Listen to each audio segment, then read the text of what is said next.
Progesterona, porque estos se producen mayormente en los ovarios y en la grasa, pero cuando ya pasan los añitos y empiezan a escasear, hay que suplementarse. A la hora de tomarlos también existen muchos mitos, porque algunas personas dicen que pueden causar tumores, pueden causar miomas o inclusive endometriosis. Por eso tenemos al ginecólogo Luis Diego Carazo. Bienvenido, doctor. Muchas gracias, buenos días. Para que abarque todas las dudas. De hecho, estamos también en el Facebook Live, por si tienen alguna consulta, ya es el momento, pues acerca de este tema. Doctor, ¿en qué momento de la vida es que empiezan a escasear los estrógenos? Ok, generalmente los estrógenos van a empezar a bajar. La edad promedio de menopausia en mujer costarricense anda entre 49 y 51 años, pero los estrógenos, esto no es como prender y apagar la luz, no es que hoy la paciente está sin menopausia y mañana está con menopausia, es un proceso. Así como en la adolescencia, los primeros ciclos son un proceso para que la paciente pase de no menstruar a empezar a tener menstruaciones regulares, igual la menopausia empieza a producirse desde antes. Hay gente que habla que empiezan a bajar desde los 45, 47 años, un poco variable, eso es muy particular o muy dependiente de cada paciente individual. Doctor, ¿cuál sería entonces la repercusión de esta escasez de estrógenos en el organismo de la mujer? Bueno, aquí tenemos dos cosas. La primera son las cosas que la paciente siente. Los calores, los cambios de humor, resequedad vaginal, dificultad para tener orgasmos, menos deseo sexual, etc. Y por otro lado, los cambios que la paciente no percibe, pero que sí van deteriorando el organismo. Y ahí tenemos deficiencias óseas, nos va a llevar osteoporosis, aumenta el riesgo cardiovascular, vamos a tener pérdidas de memoria o se va a acelerar la pérdida de memoria que todos tenemos con la edad. Y entonces, muchas veces la paciente consulta por los síntomas que percibe, que si bien son incómodos, no son tan terribles desde el punto de vista de la repercusión con el organismo, sin darse cuenta que los síntomas o que las alteraciones más severas se están dando en cosas que ella no está sintiendo. Entonces, en este caso, ¿qué sustancias contienen las recetas de los estrógenos que mandan? Ok, hay infinidad de estrógenos. Lo ideal en terapia de reemplazo es que se utilicen hormonas que sean iguales a las que los ovarios producen. Estamos hablando de estradiol, progesterona y no hay que dejar de lado la testosterona. La testosterona es una hormona que se olvida mucho en mujeres porque generalmente los niveles, o sea, se habla de que la testosterona es una hormona típicamente masculina, lo cual es cierto, nosotros manejamos niveles mucho más altos de testosterona que las mujeres, sin embargo la testosterona tiene una función en el organismo de la mujer también y es importante reponerla porque igual el ovario va a dejar de producir testosterona. Entonces lo ideal es que esas hormonas sean hormonas lo más similares o idénticas a las que el ovario produce. Entonces, ¿hasta qué punto las sustancias presentes en los anticonceptivos podrían causar miomas, tumores o endometriosis? Ok, los estados de dominancia estrogénica, o sea, estados en los cuales los niveles de estrógeno son más altos de lo normal, pueden efectivamente generar fibromas o miomas, como se les quiera decir. Por eso es que los ginecólogos muy viejos nos decían a nosotros cuando estábamos estudiando medicina, digo muy viejos, pues yo estoy dentro de los viejos, de los más viejos que yo, nos decían que la mujer que no criaba hijos, criaba fibromas.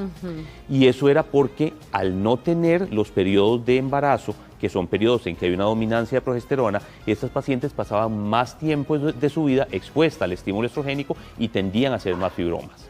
Igual, sí es cierto que la endometriosis depende de los niveles de estrógeno, entre otro montón de cosas. O sea, los estrógenos por sí mismos no van a provocar endometriosis, pero en una paciente con endometriosis, si tiene niveles altos de estrógeno, esto va a empeorar. Igual nos puede dar problemas en mama y una serie de cosas. Y aquí lo que se busca es un equilibrio.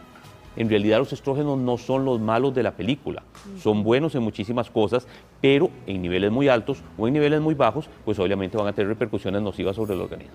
Doctor, tenemos la pregunta de Esther en nuestro Facebook Live. Ella dice que no le baja la menstruación, que tiene el Papá Nicolau al día y que ¿qué puede ser? Porque tampoco está embarazada. Ok, pueden ser muchísimas cosas. Lo primero que tenemos que saber es qué edad tiene, a ver si realmente se está acercando a menopausia o no. Y hay un protocolo muy sencillo. Generalmente la gente piensa de una vez, bueno, vamos a mandarle un ultrasonido para ver qué tiene. Y realmente tal vez para el manejo de un cuadro de estos que nosotros llamamos amenorrea, el ultrasonido no es la primera opción. Lo primero que tenemos que hacer es tomar exámenes hormonales, medir FSH, LH, que son las dos hormonas que controlan los ovarios, TSH, que es la hormona que controla la tiroides, y prolactina. Uno manda a medir esos niveles, acordándose que también la tiroides puede tener influencia sobre la regla y la prolactina también. Entonces, uno manda a hacer esos 4 exámenes y una vez que tiene esos 4 exámenes, le da un ciclo de 10 días con progesterona para provocar la menstruación. Y ahí vemos a ver si la menstruación viene o no viene, pues vamos siguiendo en otra serie de exámenes, que todos esos son exámenes que se pueden hacer a nivel incluso de device, si fuera necesario. Obviamente, pues es mejor que los cuadros estos, si son complicados, sean manejados por un especialista, pero el manejo es muy sencillo y una vez que se llega a un diagnóstico, pues entonces, si el médico general no lo puede manejar, que se lo mande el ginecólogo o que la paciente consulte directamente con su ginecólogo. Pero sí, con saber nada más que la paciente tiene su Papá Nicolau al día, pero sin saber la edad, si padece de algo, etcétera, pues es muy difícil saber cuál será la causa de que no esté menstruando. Doctor, ahora tenemos la pregunta de Francis, porque ella dice que tiene 8 años de tomar estrógenos, pero que no sabe si esto puede tener un efecto contraproducente en su salud, que si tiene que dejarlos de tomar o puede tomarlos para siempre. Ok, aquí ha habido controversia. Inicialmente nosotros pasamos de una época donde se decía hay que darle estrógeno y progesterona a todas las pacientes, a una época en que salió el estudio Y, que fue un estudio muy grande, el estudio de salud, de iniciativa de salud femenina, y que demostraba que la combinación de estrógeno y progesterona que se estaba usando en ese momento aumentaba el riesgo de cáncer de mama. Entonces caímos en una época donde no le dábamos estrógenos ni progesterona a nadie, y después se volvió a retomar y se dio cuenta de que, digamos que todos los seres humanos son creados iguales a los ojos de Dios, pero no todos los estrógenos son creados iguales a los ojos del médico. Entonces hay diferentes tipos de estrógeno.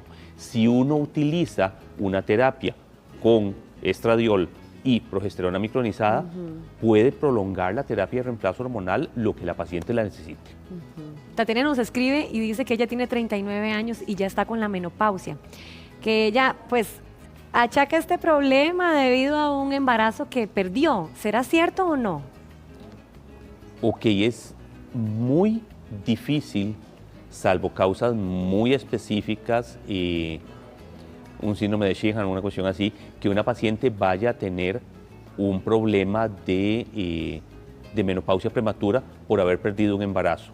El síndrome de Sheehan se produce cuando en un parto, generalmente, el sangrado es un sangrado masivo y se produce una necrosis de una glándula que se llama hipófisis o pituitaria, que está en el cerebro, en la base del cerebro, y que es la que se encarga, es como la gerente de producción de hormonas en el organismo. Entonces, si esa glándula se pierde, nos quedamos sin gerente y entonces dejamos de producir hormonas y eso podría llevar a una menopausia prematura, pero es muy poco frecuente. Bueno, siguiendo con la menopausia, Mari dice que ella está sangrando mucho, que si esto se debe a la menopausia.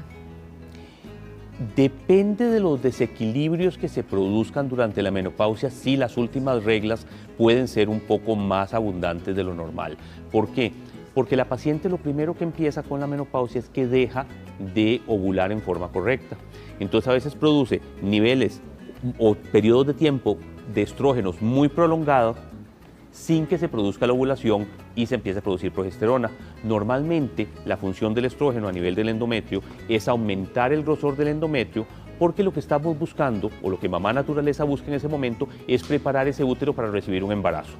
Entonces se produce la ovulación, si la paciente se embaraza, pues ahí en ese endometrio llega a implantarse el óvulo, se forma la placenta, etc. Si la paciente no se embaraza después de la ovulación, se produce progesterona, se da estabilidad, después bajan los niveles de estrógeno y progesterona y se produce una menstruación normal. En las pacientes que están cerca del final de su vida reproductiva, a veces los niveles de estrógeno siguen subiendo, o no siguen subiendo, se prolonga la producción de estrógeno sin que haya ovulación. Entonces el endometrio crece y cuando se descama y produce sangrados muy abundantes, con coágulos, incluso algunas pacientes dicen con pellejitos, cosas así. Escuche qué curiosa la duda de Rita, porque ella dice que le quitaron el útero y los ovarios, pero que le quedó el cuello del útero. Entonces a ella le da mucho miedo que le dé cáncer ahí. ¿Es posible? Sí es posible, porque el cáncer de cérvix no tiene nada que ver con niveles hormonales. El cáncer de cérvix es básicamente producido por un virus que se llama virus de papiloma humano. Lo que a ella le hicieron es lo que se llama una histerectomía subtotal. La histerectomía subtotal tiene sus indicaciones y Por ejemplo, pacientes que han tenido cesáreas anteriormente y entonces la vejiga queda muy pegada del útero y cuando uno está disecando para quitar, la vejiga está tan cicatrizada ahí en esa parte del útero que uno dice, es que si yo trato de quitar el cuello, corro el riesgo de romperle la vejiga. Y entonces esta paciente va a haber que operarle vejiga, va a haber que dejarle sonda, etcétera, etcétera. Entonces uno trata de resecar el cuerpo del útero, que es lo que nos da problema, y se deja el cuello. O en fin, hay otras indicaciones por las cuales se puede hacer una histerectomía subtotal y que es totalmente válido. Ya eso es una decisión que el médico toma en el momento que está operando. Y volviendo a lo mismo, no hay ningún riesgo, ni más ni menos, de tener cáncer de cervix si la paciente tiene el resto del útero y los ovarios o no. Claro. Bueno, Paula dice que ella tenía endometriosis severa, que la operaron y que después de esto no le viene el periodo. Que a ella le da miedo porque no sabe si ya está en la menopausia, porque apenas tiene 28 años. Ok, el problema es que sin saber de qué la operaron, es imposible saber, porque si ella me dice, bueno, es que yo tenía una endometriosis tan severa que me tuvieron que quitar el útero y los ovarios, pues la paciente no va a menstruar nunca porque ya no tiene útero. Si lo que le quitaron fueron endometriomas o fueron quistes, habría que saber, es que no es suficiente información para poder definir qué será lo que tiene la paciente. Bueno, Yeye dice que ella tiene 46 años y que no le viene la regla hace un año. Entonces, que si esto es normal, que si es una menopausia temprana, ¿cómo se debe de cuidar? Ok, existe la posibilidad de que sea una menopausia prematura, una menopausia precoz, una menopausia temprana, la gente le dice de muchas formas. Y lo primero que tiene que hacer es acudir a hacer exámenes. Claro. Como le digo, hay que hacer FSH, LH, TSH y prolactina, que son las 4 hormonas que uno chequea inicialmente en toda paciente que es tiroides. O puede ser que tenga, digamos, hay un tipo de tumor en el cerebro que se llama un prolactinoma, que produce niveles altos de la hormona de la leche, de la prolactina, y la prolactina bloquea la ovulación. Entonces la paciente no menstrua, pero porque tiene un tumor en el cerebro, no porque tenga nada en los ovarios. Entonces son casos que hay que examinarlos. Hablando de la prolactina alta, dice Ginger que ella la tiene y que le vino la regla desde los 9 años. ¿Esto a qué se debe? Porque le dicen que ahorita puede pues, estar en una menopausia, entonces es como un poco confuso. Sí. Bueno, es que hay que analizar el caso completo, volvemos a lo mismo. Los niveles elevados de prolactina pueden bloquear la ovulación y si bloquean la ovulación no va a haber menstruación, eso es un hecho. Pero habría que ver qué tan altos están esos niveles de prolactina, porque de este tipo de tumorcitos que hay, que les digo que se llaman adenomas de hipófisis o prolactinomas, y hay microadenomas que se pueden manejar con tratamiento. Y hay macroadenomas que son grandes, que ya son de cirugía. Pero volvemos a lo mismo, es que sin tener más datos, sin tener el panel de hormonas completo, no sabemos. Ahora, si la prolactina está muy alta, lo que procede es hacer o un TAC de silla turca o una resonancia para ver cómo está esa hipófisis y poder determinar si es que hay alguna lesión ahí. Doctor, dice Chini que ella está muy preocupada porque tiene 28 años, es una mujer muy joven y 6 meses sin menstruar. A grandes rasgos, ¿qué está pasando con Chini en este momento? Hay que saber con qué está planificando, hay que saber cómo anda de peso. Las pacientes que tienen sobrepeso tienden a tener más problemas de menstruación porque, como decía usted al principio, la producción de estrógenos y progesterona ordenada del organismo se controla a nivel de cerebro, hipotálamo, hipófisis, ovarios, por ejes hormonales. Pacientes que tienen problemas de sobrepeso o de obesidad importante, cuando uno ve, si uno tiene la curiosidad de meterse a Google, que yo odio a Google, pero bueno, odio que las consulten en Google, porque doctor Google no se ha graduado de ninguna facultad de medicina, entonces, y la gente le cree todo lo que dice, pero bueno, y si uno se mete a Google y busca la fórmula química del estrógeno, del estradiol, y busca la fórmula química del colesterol, se van a dar cuenta que las moléculas son sumamente similares. Y pacientes que tienen sobrepeso tienen tendencia a producir cantidades de estrógeno no controladas por la hipófisis, por el hipotálamo.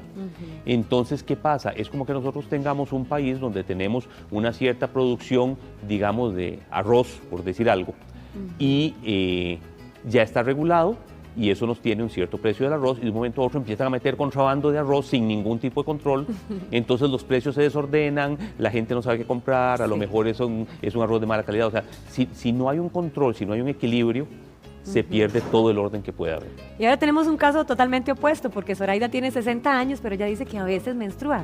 Es esporádicamente, pero que si esto es normal o todavía estará en una etapa fértil.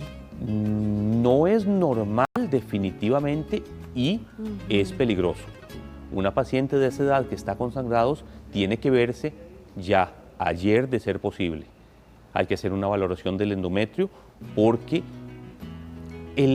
digamos que el cáncer de endometrio tal vez no sea la causa más frecuente de sangrado. Puede ser algo tan sencillo como que la paciente tiene una atrofia vaginal tan importante que cuando tiene relaciones se producen lesioncitas y sangra.